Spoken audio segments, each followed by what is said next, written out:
මේ අලුව හදන්නයි යන්නේ. මම ඉස්සෙල්ලාම හාල් ග්‍රෑම් 500ක් අරගෙන ඒක හොඳට පැය 4-5ක් විතර පෙගෙන්න තිබ්බා. ඊට පස්සේ ඒක බ්ලෙන්ඩ් කරලා අරගෙන ඒ පිටි ටික මේ බදිනවා. මේක හොඳ බදිනකොට හොඳට හැන්දෙන් කලවම් කර බදින්න ඕන. නැත්තම් පිච්චිලා කළු වෙන්න පුළුවන්. ඒක නිසා හොඳට කලවම් කර බදින්න ඕන. පිටි වැද්දට පස්සේ අපි ආයේ ඒක හදලි වෙලා ගන්න ඕනේ. මොකද මේ අලුව වලට හොඳටම තුනීයට පිටි තියෙන්න ඕනේ සිනිදුවට. ඒක නිසා ඒකේ අර බදිද්දි කැට වගේ හැදෙන්න පුළුවන්. ඒ නිසා ආයේ හදලා ගන්න ඕනේ. ඒ කැට එහෙම නැත්නම් හොඳට පොඩි කරලා ආයේ එහෙම නැත්නම් බ්ලෙන්ඩ් කරලා හරි ගන්න. අපිට පුළුවන් මේ අලුව එක තවත් රසවත් කරගන්න තල ටිකක් බෙදලා දාන්න. හොඳට රන්වන් පාට වෙනකන් තල ටික බෙදලා ඊට පස්සේ අර පිටියකටම කලවම් කරගන්න. දැන් අපි ඊළඟට සීනි ටික උණු කරගන්නයි යන්නේ. සීනි ග්‍රෑම් 400ක් ගන්න. වතුර පොඩි කෝප්පයක්, ඒ කියන්නේ මිලිලීටර් 250ක් විතර දාලා මේක හොඳට උණු කරගන්න.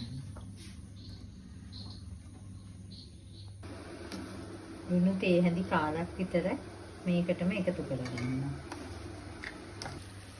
දැන් අපේ සීනි ටික හොඳට උණු වෙලා පදමට ඇවිල්ලා මෙහෙම නූලි බේරෙන විදියට ගන්න ඕනේ.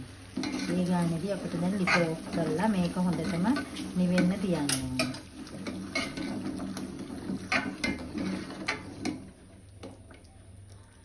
දැන් මේ උණු කරගත් සීනි ටික අපි මේ පිටියකට දාලා හොඳට කලවම් කරගන්න ඕනේ.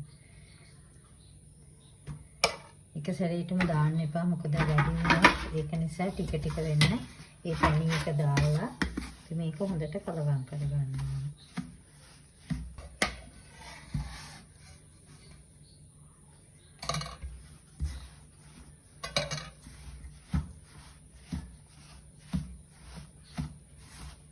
දැන් මේ ට්‍රේ එකට දාලා අපි මේක තුනී කරගන්න ඕනේ.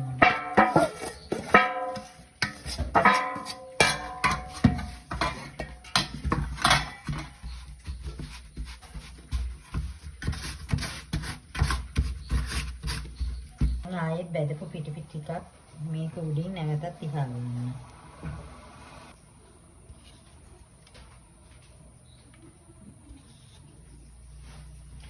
හොඳට මේ පිටි ටිකත් උඩට ඉහින්න.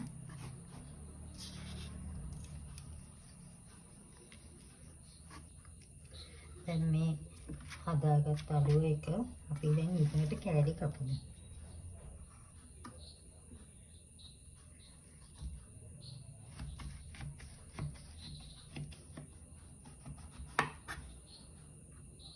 කැමති විදියට කොටු හැඩයට හෝ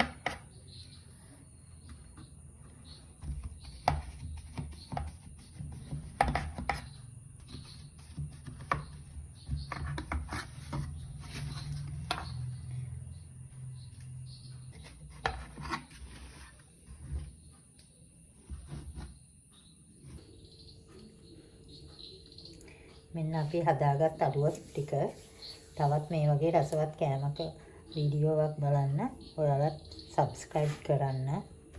ඔයාලට ඊළඟ වීඩියෝවෙන් මුණ ගැහෙන තුරු ඔයාලට සුබ දවසක්.